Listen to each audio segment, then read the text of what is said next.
Okay, I'm trying to figure out this VCR player here.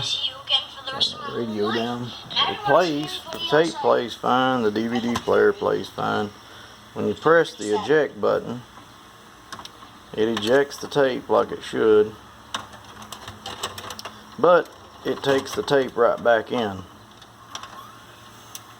So I'm kind of puzzled. I've looked at all these little gadgets, sensors and everything, and I'm totally in the dark on this. Speaking of dark, I wish I had some more light.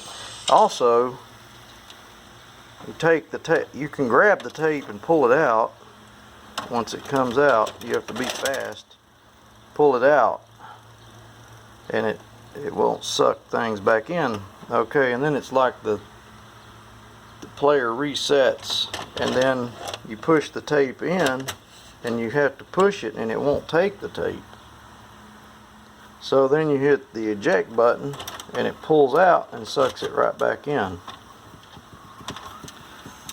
So I'm contemplating on selling it as is, or asking for anyone's help that may have run into this problem and figured out how to fix it. See, it plays the tape fine. Everything works. Stop, play, fast forward, rewind. Everything works perfect on it. The DVD player works.